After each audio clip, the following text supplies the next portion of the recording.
말씀 고린도전서 9장입니다. 9장 1절에서 14절까지 말씀 우리 한 절씩 교독하시고 마지막 절 합독하시겠습니다. 내가 자유인이 아니냐 사도가 아니냐 예수 우리 주를 보지 못하였느냐 주 안에서 행한 나의 일이 너희가 아니냐 다른 사람들에게는 내가 사도가 아닌지라도 너희에게는 사도이니 나의 사도됨을 주 안에서 인친 것이 있느니라. 나를 비판하는 자들에게 변명할 것이 이것이니 우리가 먹고 마실 권리가 없겠느냐. 우리가 다른 사도들과 주의 형제들과 게바와 같이 믿음의 자매된 아내를 데리고 다닐 권리가 없겠느냐. 어시냐와 바나바만 우리가 하지 아니할 권리가 없겠느냐. 누가 자기 비용으로 군 복무를 하겠느냐? 누가 포도를 심고 그 열매를 먹지 않겠느냐? 누가 양떼를 기르고 그 양떼의 젖을 먹지 않겠느냐? 내가 사람의 예대로 일을 만하느냐?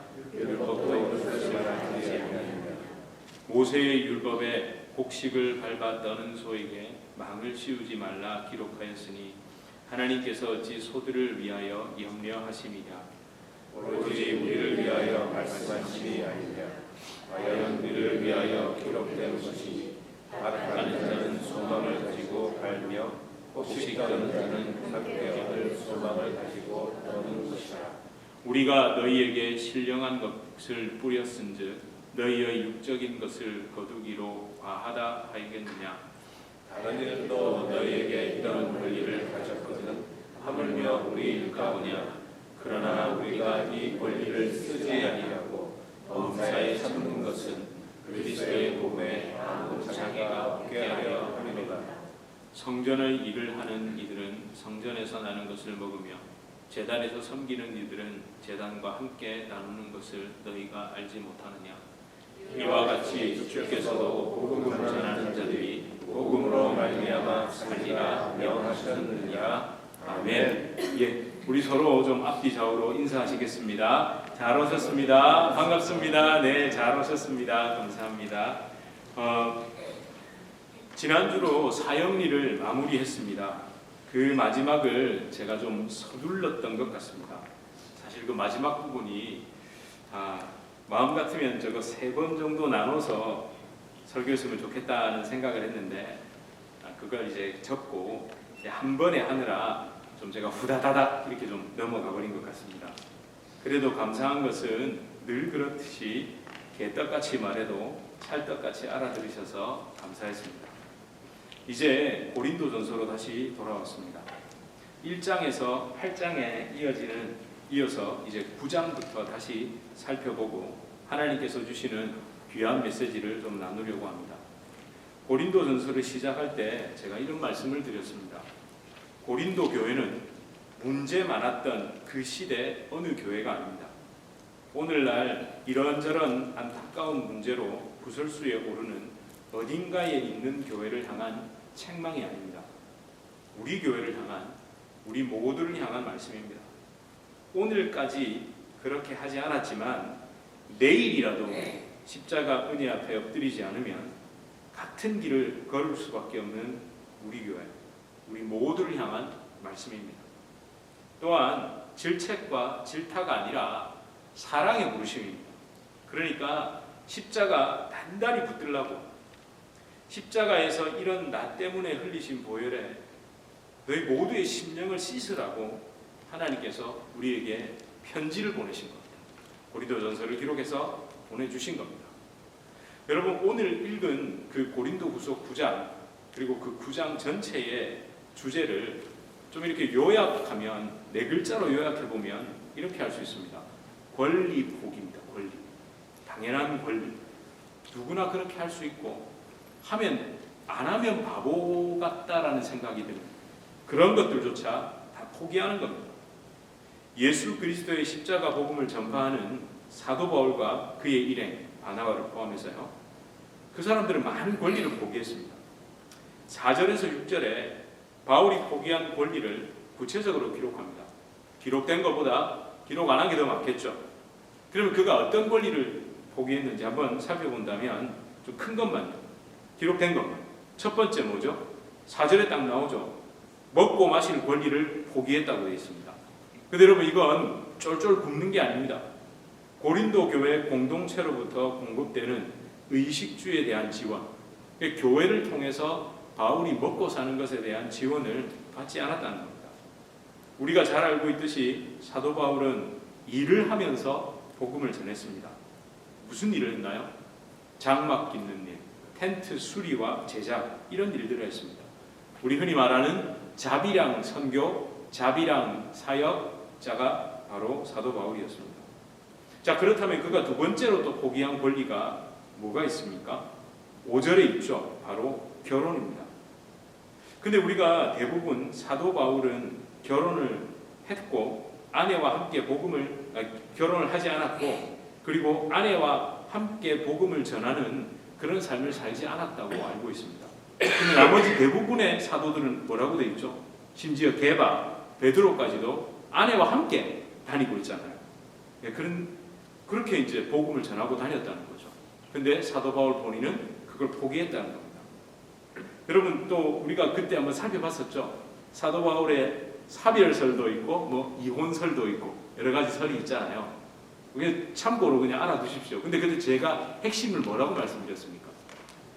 그러니까 천주교에서 결혼하지 않는 것을 가지고 사제들이 자신들의 우월감을 나타내는 걸 비판하기 위해서 그 이야기를 한 겁니다. 그런데 여러분 어쨌든 오늘 우리가 이 말씀을 보면서 가장 중요한 것은 자비랑 선교, 그 사역 또는 또 전임 사역, 그 선교 이 둘 중에 어떤 것이 더 성경적인가를 가지고 논쟁만 하는 것은 어리석은 일입니다. 오늘 본문을 보면 그 뭘 허용하는 것 같다고 보이세요? 자비랑 선교, 우리 흔히 말하는 목회자 이중직이라고 해야 할까요? 그걸 이제 허용하는 것처럼 보인다 해서 이 근거 구절을 한번 들고 나오거든요. 그거 맞습니다. 근데 그걸로만 사용하지 말자는 거죠. 여러분 사도 바울은요, 우리가 지금 논쟁하는 것보다도 2000년 전에 이미 그런 논쟁에 시달렸죠. 유대인들의 종교 관습과 문화에서 독신으로 살아가는 것도 굉장히 비난받을 일입니다. 의심받을 일입니다. 독신으로 산다는 것은 얻는 것보다 잃는 게 더 많았다고요. 그리고 또 어떨까요? 여전히 유대교적인 배경이 굉장히 강한 초기 기독교 공동체에서 종교 지도자로 불리우는 사도 바울이 세속의 직업, 텐트 메이커가 되어서 살아가는 것도 곱지 않은 시선으로 바라보는 겁니다. 그러니까 지금 사도 바울은요, 혼자 살아서 훌륭합니다 라는 박수, 세속 직업을 가졌네요, 참 대단합니다 라는 박수를 받는 게 아니라 오히려 불리한 위치에 서고 의심받고 왜 혼자 살아? 왜 혼자 다녀? 제가 잘 아는 선교사님이자 목사님도 저보다 나이가 2살이 많은데도 결혼도 안 하고 혼자 다니거든요. 그 사람들 저만 보면은 어릴 때부터 같이 신앙생활을 했으니까 그 형을 아는 제 가족들이나 모든 사람들은 꼭 그 형 이름만 나오면 가는 와 장계를 안 가고 그러노 이런다니까요. 아이고 동생도 결혼하고 아버지도 멀쩡하고 교수고 뭐 의사고, 동생은요 고려대학교 의대 교수고 막 아버지도 막 그 대학 교수고 막 이랬단 말이에요. 그러니까 그 형은 이단한 거예요. 생긴 게 못생겼나 멀쩡하거든요. 그게 보세요. 어떻습니까? 바울도 똑같은 그런 불이익이죠. 그걸 감당했다. 여러분 오늘 본문에서도 알 수 있듯이 사도 바울은요 이미 그때 고린도 교인들에게 공경을 당했습니다. 특히 사도 바울이 전하는 그 예수 그리스도의 십자가 복음을 왜곡하고 폄하하려는 그 율법주의 이단에게 비난을 받았고, 그런 율법주의 이단의 선동에 넘어간 고린도 교인들은 사도 바울의 영적 리더십을 인정하지 않으려고 했습니다. 여러분 그 독신으로 사역한다는 거 그거 굉장히 쉬운 일 아닙니다. 제가 또 아는 제 동기의 제 대학 동기가 목사님 아들인데 어머니가 암으로 소천하셨어요. 그 아버님은 그때 당시 아버지가 60대 중반이셨거든요. 한 5년 정도밖에 은퇴가 안 남았는데도 여러분 그건 각자의 판단이니까요. 한 6개월 지나가지고 장로님들과 교인들에게 등 떠밀려가지고 모르겠어요. 진짜 등 떠밀린 건지 알 수는 없지만 재혼하셨어요. 그 이유가 뭔지 아세요? 혼자 목회하면 왜냐하면 여자 성도님들은 신방을 다녀야 되잖아요. 그 덕스럽지 못하고 의심받을 수 있다는 거예요, 목사님이. 그 처음에는 제가 아버지가 너무했다 생각을 했거든요. 아니 어떻게 6개월 만에? 나는 못해. 아니 어떻게 아내가 떠난지 그 6개월 만에. 그잖아요. 근데 뭐 그랬대요. 그래서 제가 처음에는 조금 이렇게 부정적으로 생각을 하다가 그럴 수 있겠구나. 여러분 사도 바울은 그 구설수에 늘 시달렸습니다. 그리고 그 자비령 선교하는 것에 대해서. 그래서 오죽하면 오늘 이 본문을 기록했겠네요. 그래서 사도 바울이 고린도전서 9장을 그렇게 상세히 기록한 겁니다. 그리고 바로 이 핵심을 이야기하죠. 내가 왜 그렇게 안 했는지. 여러분 12절에 우리 한번 함께 다시 읽어보겠습니다. 시작. 다른 이들도 너희에게 이런 권리를 가졌거든 하물며 우리일까 보냐. 그러나 우리가 이 권리를 쓰지 아니하고 범사에 참는 것은 그리스도의 복음에 아무 장애가 없게 하려 함이로다. 이 한 가지. 여러분 이게 사도 바울의 마음입니다. 그 사도 바울이 평생 살아온 삶의 태도죠.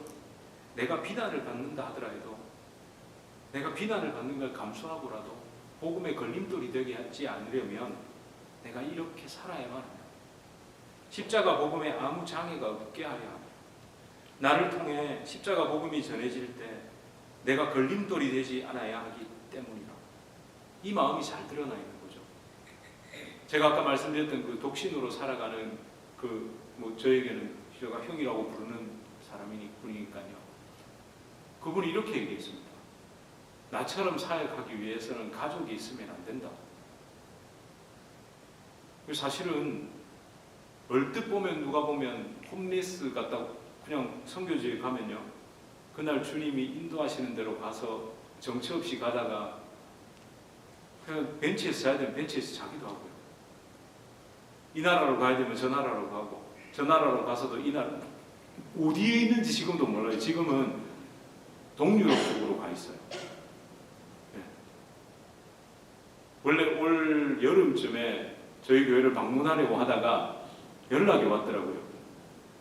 여기 교회 한번 가보고 싶었는데 차가 갑자기 고장이 나가지고 빌려 타고 다니던 차가 고장이 나서 그냥 며칠 차도 없고 이러니까 하다가 비행기 갈아타면서 전화가 왔더라고요. 한국으로 들어가면. 못 가봐서 참 나도 마음이 안타깝고 그렇다고. 여러분 그렇게 살아가는데 가족이 있으면 어떻게 되겠어요? 예? 어떻게 되겠냐? 아이들이 있고 그렇다고 해서 그 형이 자신이 그렇게 살아가는 것에 대한 우월감도 절대 가지고 있지 않아요. 항상 와서 네가 가야 할 길과 네가 사역해야 할 것이 있다고 늘 위로하고 격려해 줍니다. 그래서 선교사님도 힘든 선교사님을 찾아다니면서 그 방문 선교사처럼 이렇게 위로하고 또 그런 선교사님들을 연결하고 이런 일을 합니다. 이런 사역을 합니다. 그래서 본인이 그걸 그냥 내려놓은 거예요. 사람들이 뭐라고 하든지 말든지. 여러분 이런 게 사도 바울의 마음이죠. 걸림돌이 되지 않으려.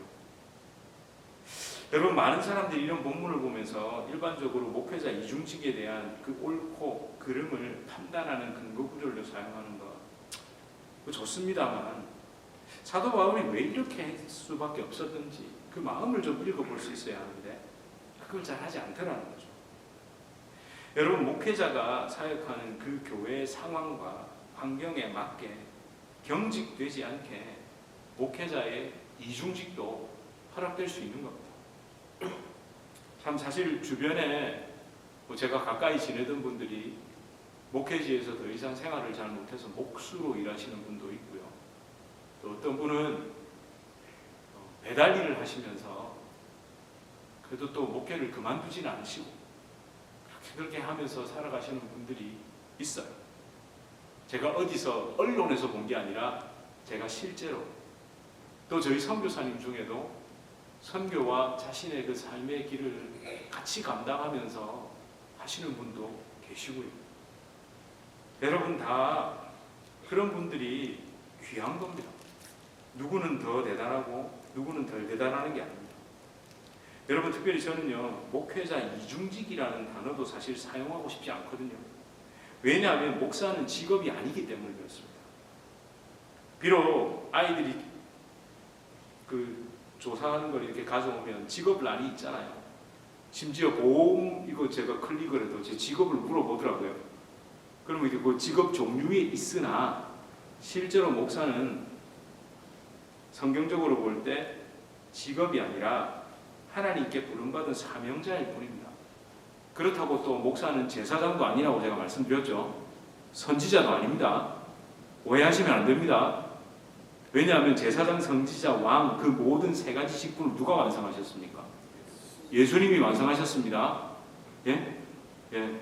제가 제사장이다 하는 순간 여러분은 큰일 납니다. 예? 여러분 큰일 납니다. 예. 여러분 하나님께서 그냥 저를 부르신 것뿐입니다. 어떻게 부르셨을까? 뭘로 부르셨을까? 심부름꾼. 하나님께서 어떻게 해요? 하나님이 여러분들에게 원하시는 그 일을 저한테 시키려고 했잖아요. 그럼 무슨 일을 시켰을까요? 기억나세요 혹시? 목회자가 제사장도 아니고 선지자도 아니고 왕도 아니라고. 그럼 뭔가는 내려야 되잖아요. 제가 뭐라고 말씀드렸죠? 한 번밖에 기억 안 하시네. 에이! 기억나시죠? 전 목자도 아니고요. 뭐라고요? 목자는 예수님입니다. 이거 분명히 하셔야 됩니다. 저는 목자가 아니고 목양견, 개. 진짜인데요. 개입니다, 개. 저도. 잘 짖으라고. 양들이 잘못 가면 자 어떻게 합니까? 딱 이러고 있다가 보더컬리인가요? 맞습니까? 그 목 잘 치는 애가 딱 이러고 있다가 목자가 탁 하면 딱 달려가가지고 해가지고 그죠? 딱 이렇게 몰잖아요. 저는 그거예요. 그리고 저는 와서 잘했다 이렇게 한번 쓰다듬어주면 감사합니다 하고 또 가만히 있고 또 가서 짖으라고 짖고 저는 이겁니다. 이거 진짜 저 괜찮아요. 그렇다고 여러분이 저한테 개야 뭐 이렇게 하시는 않으실 거 아니에요. 저 잘 짖으라고 부르신 겁니다. 성도님들이 하나님을 바라보지 않을 때, 십자가의 복음을 잘못 이해할 때, 세상이 하나님의 말씀을 대적할 때 짖으라고 저를 부르신 거예요. 여러분 목양견은요 잘 짖어야 됩니다. 때로는 주인의 명령을 기다리기도 하지만 짖으라면 사정없이 짖어야 하고, 그래서 귀를 쫑긋 세우고 하나님 큰 음성을 들으려고, 그리고 눈은 하나님의 양들을 주시하면서 귀는 쫑긋 세우고 하나님의 음성을 들으려고 하는 사람. 달려가라면 달려가고 멈추려면 멈추고 주인의 마음을 읽고 그 음성을 가장 먼저 읽고 여러분들에게 전달하는 사람이지 않을까요? 여러분 그렇지만 이런 목양견의 역할을 저만 합니까? 여러분은 안 하세요? 여러분도 하시는 겁니다. 예. 여러분도 어떤 면에서는 목양견이 되어야 되는 겁니다. 우리 모두의 사명입니다. 십자가의 은혜로 거듭난 성도들의 사명입니다. 여러분 오늘 그러니까 어제로 이제 한국에서 그 10월 27일 그 집회가 끝이 났잖아요. 마무리가 됐습니다. 참 많은 사람들이 시달리더라고. 왜 시달리는? 자꾸 정치 집회라고. 자꾸 정치 집회. 저는요 10월 27일에 모여서 그 앞에 선 사람들 중에 자신의 어떤 이익이나 어떤 뭐 그것 때문에 섰을 가능성도 있겠죠. 맞잖아요. 많이들 쓰셨더라고요. 그 중에 뭐 있겠죠. 아니 그건 그거고 그건 그렇게 하라 그러고. 여러분 이게 얼마나 중요한 일입니까? 저는 이거 했다고 해서 한국의 모든 사람들이 기독교인들 너무 훌륭하네라고 박수 칠까요? 아닙니다. 분명히 폄하할 겁니다. 아니나 다를까 뉴스에 났는데 다 뭐라고 하는 줄 아세요? 보수 기독교 단체 집회라고 나와 있습니다. 내가 그럴 줄 알았다니까. 그럴 줄 알았다니까요. 근데 그럴 줄 알고도 하는 겁니다. 그럴 줄 알고도 짖어야죠. 아니라고 해야죠. 여러분, 악의 보편성이라는 말 아시죠? 그 굉장히 위험한 겁니다. 내가 혼자 그거를 지으면요, 막 두려워합니다. 근데 2명 되면요 조금 안심되고 3명 되면 더 안심되고요. 우르르르르르르 하면요 아무렇지 악한 것이 보편적인 게 되는 겁니다. 그 다음에 하는 게 뭔지 아십니까? 그걸 법으로 보호받으려고 하는 겁니다. 그래서 그게 잘못됐다고 이야기하면 그 이야기한 사람을 어떻게 하죠? 왜? 고소하고 고발하고 감옥 보내고 벌금 때리고. 말하지 마. 그걸 왜 나쁘다고 얘기해? 여러분, 성경에는요 수도 없이 적혀 있습니다. 저는 사실 간통죄가 폐지됐을 때도 이것도 악의 보편성에 한 걸음 다가가는 겁니다. 아니 여러분, 만약에 뒤집어 놓고 남녀 간에 결혼을 했는데도 그런 일이 있어도 아무렇지도 않게 그거 말하면, 제가 예를 들어 그 돌이키세요. 그 죄입니다. 이렇게 말했는데 저 고소하면, 그런 법이 제정되면 여러분 가만히 계시겠어요? 예? 지금 그거라니까요. 건드리지 말라는 거예요. 여러분, 그걸 위해서 어쩌면 우리가 짖은 겁니다. 여러분, 발버둥 쳐야 됩니다. 여러분, 제가 그때도 말씀드렸죠. 미국에서 아니니까 한국에서 하는 일이니까. 아니요.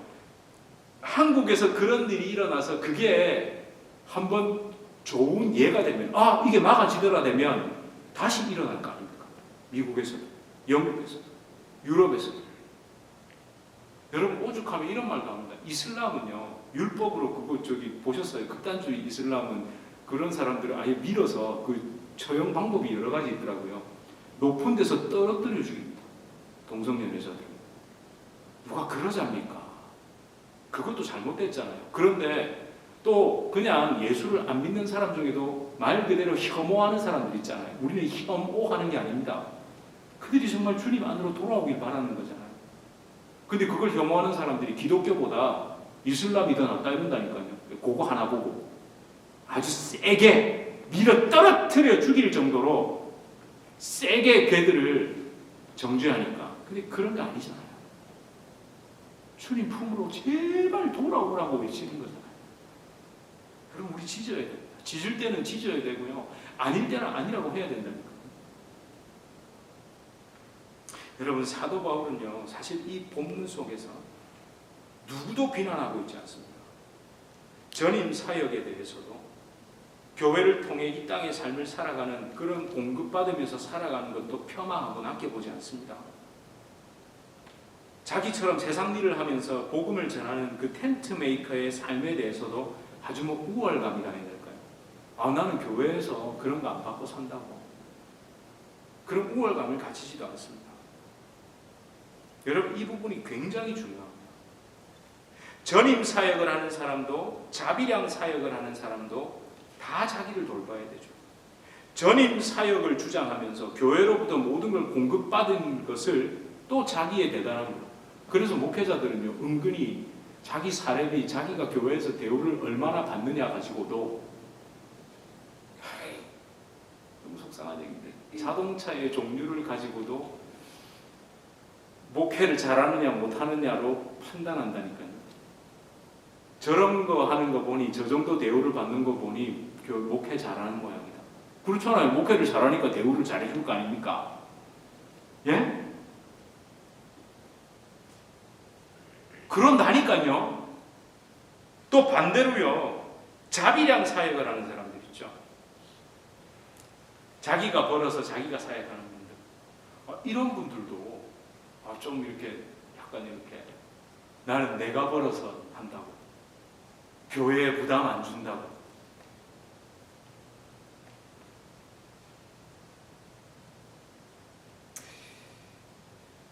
여러분, 여러분은 전임 사역을 하는 목사가 더 귀해 보이세요? 아니면 자비랑 사역을 하는 목회자가 더 귀해 보이세요? 네? 어떠세요? 여러분들 마음은 어떠세요? 한 분은 자신의 직업을 가지고 교회에서 전혀 아무것도 받지 않으면서 오히려 교회에 뭐도 팍팍하면서 헌금도 팍팍하면서 교회 사역을 해요. 한 분은 교회에서 모든 걸 다 공급받으면서 사역을 해요. 여러분 어떠세요? 이럴 때는 이렇게 말하면 됩니다. 그때 달라요. 왜? 교회에 재정이 넘치면, 교회에 재정이 없으면 보세요. 다 결국 뭡니까? 다 돈입니다. 다 돈. 제가 이런 경우를 봤습니다. 흔히 말해 3D 직업을 가진 이중직 목회자들을 대하는 태도와 흔히 말하는 고소득 전문 직종에 종사하는 그 이중직 목회자들을 바라보는 마음의 상태가 다르더라고요. 3D 직종을 가진 목회자들을 향해서는 생계를 위한 것으로 여기고요. 고소득 전문 직종을 가진 그런 이중직 목회자들은 능력으로 보더라고요. 저 개인적으로 경험했습니다. 저는 고소득 전문 직종은 아니었지만 그래도 대학에서 학생들을 가르치면서 좀 사역을 했었죠. 무슨 대학에서 뭐였냐? 저는 시간 강사였습니다. 시간 강사. 예? 그러자 시간 강사 하면서 저는 신학대학원을 다녔거든요. 근데 제가 주일학교 부서를 담당할 때도 그렇게 했었죠. 그러니까 자꾸 우리 부서의 교사분들이 자꾸만 슬쩍슬쩍 들리는 말에 대화를 하시잖아요. 하다가 우리 전도사님은 대학 교수다 이러는 거예요. 그래서 아니 교수님 저기 집사님 저 시간 강사입니다 이런데도 자꾸만 교수래요. 내가 아무리 시간 강사라 해도 자꾸만 교수래요. 그건 뭘까요? 어떤 마음일까요? 우리 전도사님 대학 교수라는 거예요. 그래서 뭐 어쩌라고? 나 공부하는데 보태준 거 있어요? 기분 좋은가? 우리 전도사님이 대학 교수면서 그렇게 하면 기분 좋은가? 그리고 저는 솔직히 제가 미국에 올 때도 가장 제가 힘들었던 것 중에 하나가 그 집사람의 직장을 놓지 못하는 거였거든요. 그 깊이 들어가 보니까요. 그 집사람의 직장을 통해서 채워지는 게 저에게 안도감을 주고 있더라고요. 어떤 안도감이요?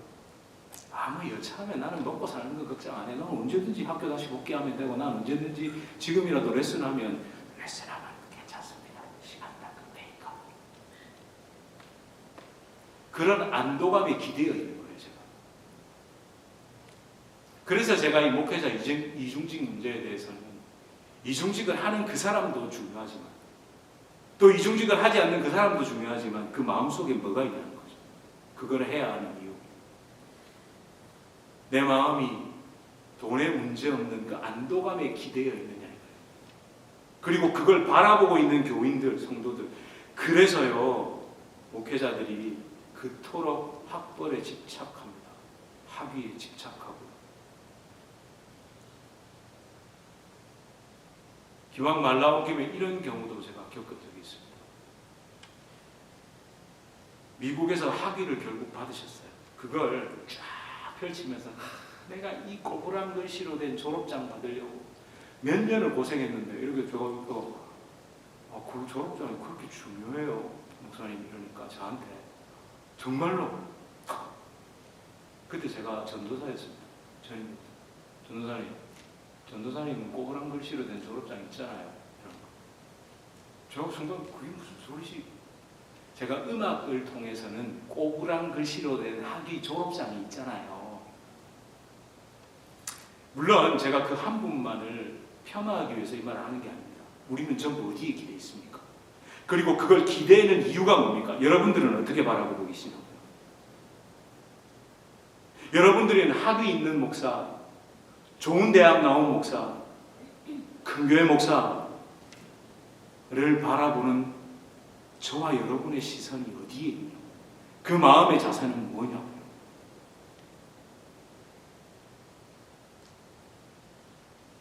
그래서 참 저도 별 수 없는 인간이라 조금이라도 있으면 거기에 하나님 아닌 것에 의지하려는, 기대려는 그 마음.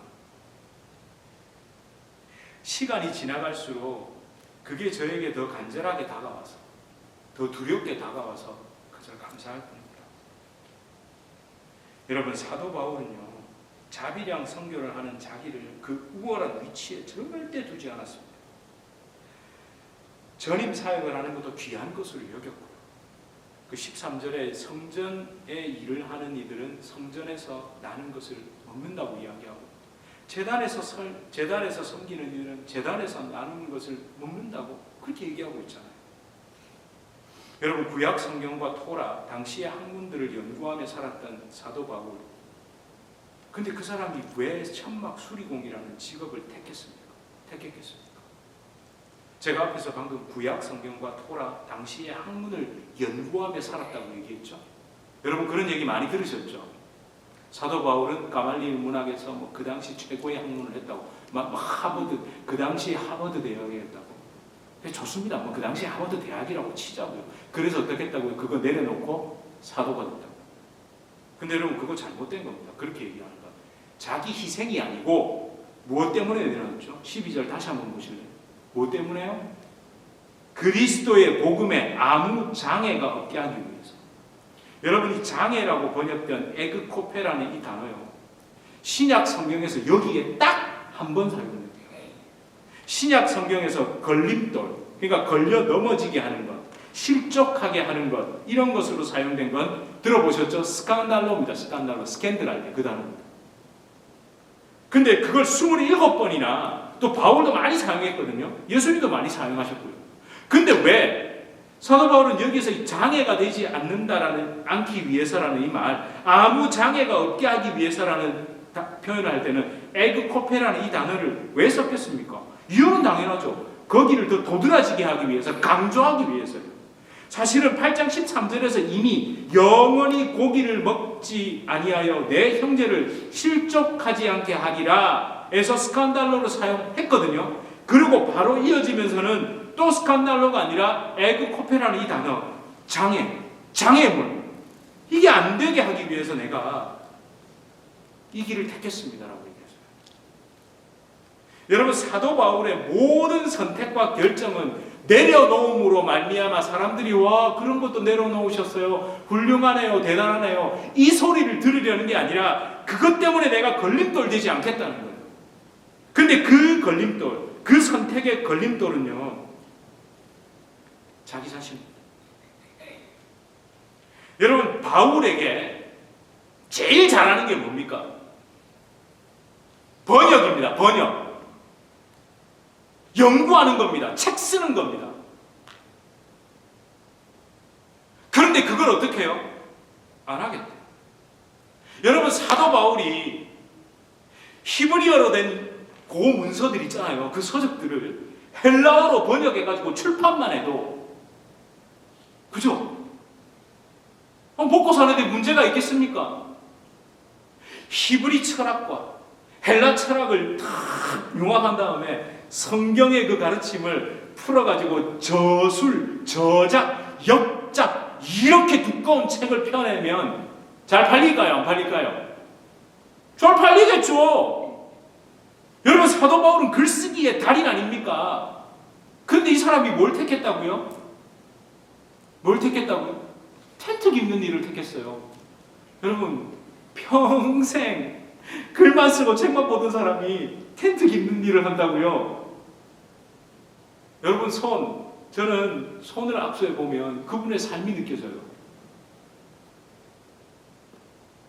그분의 삶이 느껴진다고요. 근데 그 손으로, 우리 흔히 말해 펜대만 잡던 손으로 그 험한 일을 한다고요? 아마 한 1년은 그냥 손이 다 갈라지고 터졌을 겁니다. 그러다 언젠가는 굳은 살이 배기겠죠. 배기고 나면 이 손이 이렇게 굳은 살이 많이 배기면 손 주먹을 제대로 쥘 수가 없습니다. 이게 너무 손마디가 굵어져서. 류마티스, 관절염은 달고 살았겠죠. 근데 바울은 그렇게 했던 거예요. 왜 그럴까요? 걸려 넘어지지 않으려고, 여차하면 돌아가지 않으려고. 사람은요 본능적으로 편하고 익숙한 걸로 가거든요. 근데 바울은 그걸 택하지 않았던 겁니다. 여러분, 저도 이 마음을 눈꽃만큼은 이해할 것 같아요. 눈꽃만큼입니다. 저도 너무너무 돌아가고 싶은 게 뭘까요? 노래입니다. 노래, 찬양. 근데 이제는 돌아가고 싶어도 안 돼요. 하도 안 해가지고 이제는 어떻게 하는지도 잘 모르겠습니다.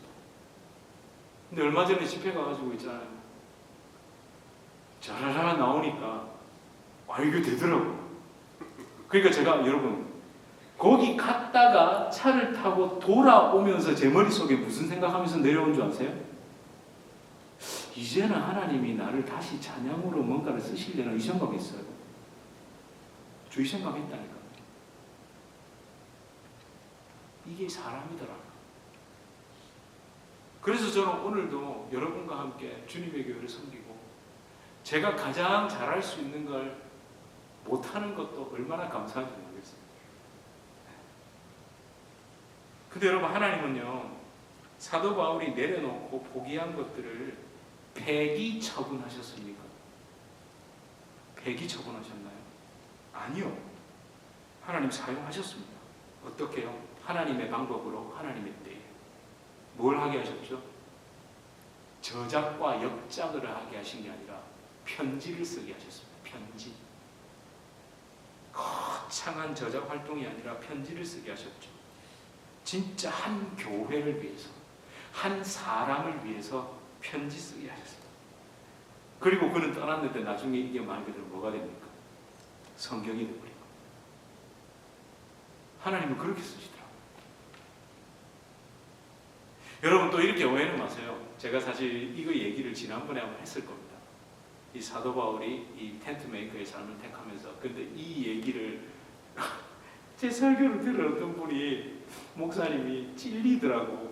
자기는 번역해서 밥 먹고 살고 있는데 제가 그 얘기 듣고, 아니 목사님, 나 목사님한테 찔리라고 얘기한 거 아니라고. 이런 오해 마세요. 목사님들 중에 책 번역하고 이런 거 가지고 제가 지금 폄하하는 게 아니에요. 찬양사역 하는 분들 나쁘다고 얘기하는 게 아니에요. 절대 아니에요.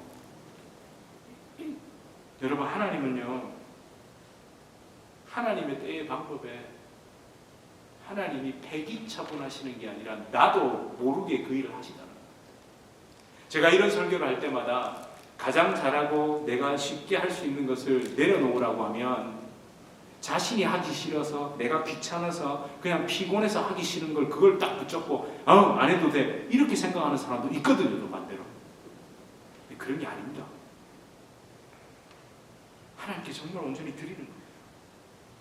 여러분, 그런 의미에서 사도 바울은요 정말 복음을 전하는 그 온전한 도구로 사용받기 위해 자기를 완전히 십자가에 못 박아버립니다. 제가 시간이 좀 갔기 때문에 한 달락을 좀 내려놓고 다음 주에 나눌게요. 여러분, 우리에게 가장 익숙한 건 뭐였습니까?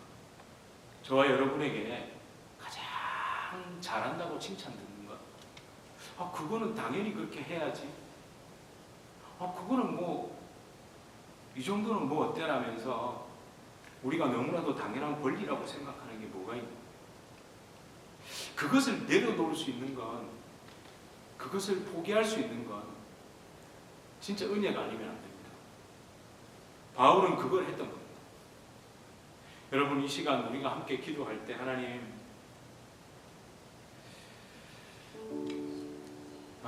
좀 당연한 권리를 좀 포기할 수 있기를 원합니다. 이 정도는 내가 왜 못해? 이 정도는 할 수 있는 거 아니야? 이 정도는 못하고 사는 거야?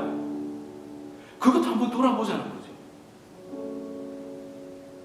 정말 그래서 주님의 은혜 안에서 아버지, 내 심령을 돌아볼 수 있고 내 마음을 좀 살펴보게 하여 주시옵소서. 여러분, 이런 우리가 되게 해달라고 좀 우리 먼저 같이 기도합시다. 기도하고, 오늘 제가 마지막에 그 한 달락을 적었기 때문에 마지막 준비한 찬양은 제가 드리는 결론과는 좀 어울리지 않는 것 같아요. 그래서 여러분, 오직 은혜라는 말 속에 마지막에 우리 어떻게 고백했죠? 달려갈 길 모두 마친 후 주님의 얼굴 볼 때 나는 공로 전혀 없도다 오직 주의 은혜라라고 고백하고 있잖아요. 우리 시간 함께 고백할 때 하나님, 내가 포기한 것조차도 내가 한 게 아닙니다. 그래서 오직 주님의 공로일 뿐입니다. 우리 이렇게 하나님, 내가 좀 포기할 것은 포기하고 내려놓을 것 좀 내려놓게 해달라고 우리 시간 함께 기도하시겠습니다.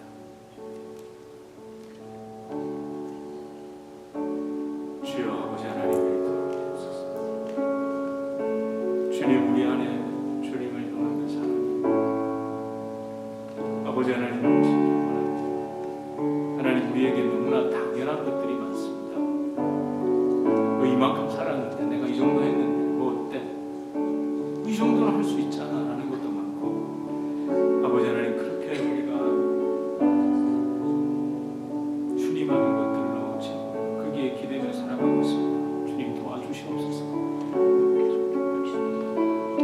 아버지 하나님, 오직 주님의 은혜 때문에 아직 감격하며 살아갈 수 있도록 주님 도와주시옵소서.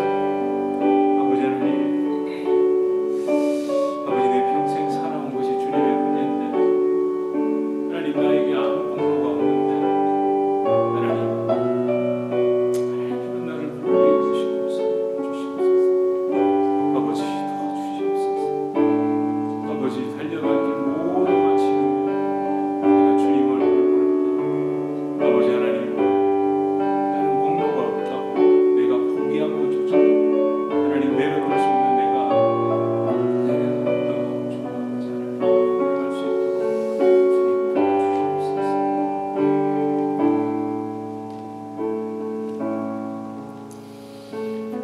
주님 도와주시옵소서. 주님 도와주시옵소서.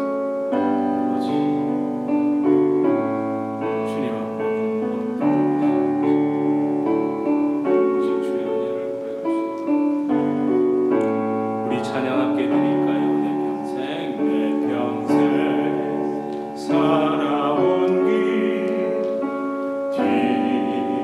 뒤돌아보니 짧은 내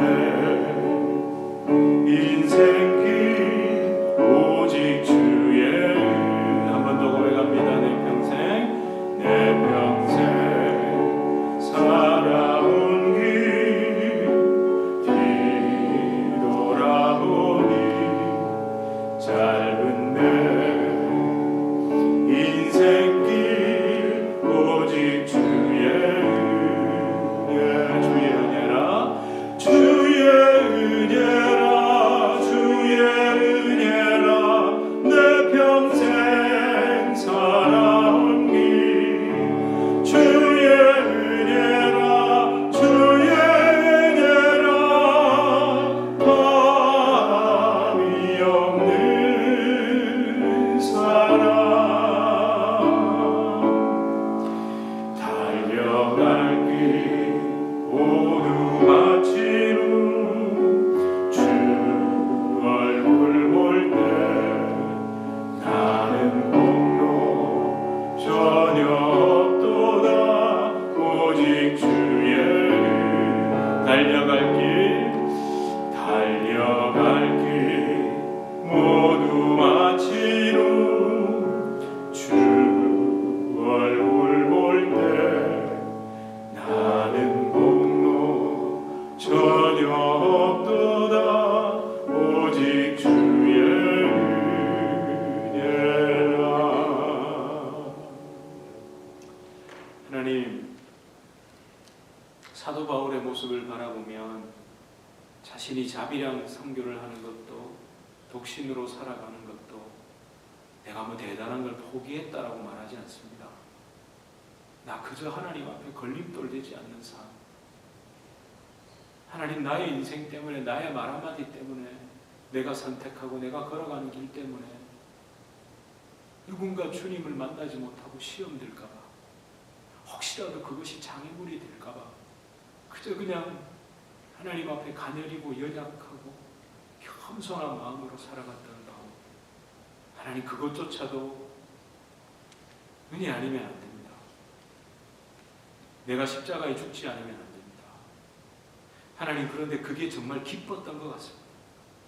이 서신서, 이 편지를 가만히 읽어보면 대단한 역작을 기록한 것도 아니고 대단한 저술을 한 것도 아닌데 그저 한 영혼에게, 정말 한 교회에게 기록해서 보낸 편지, 이 속에 사도 바울의 그 낮고 낮은 마음, 그리고 그렇게 살아가는 내가 가만히 때로는 좀 불편한 것 같고 땅에서 좀 아쉬운 것 같지만 이게 진짜 감사하네.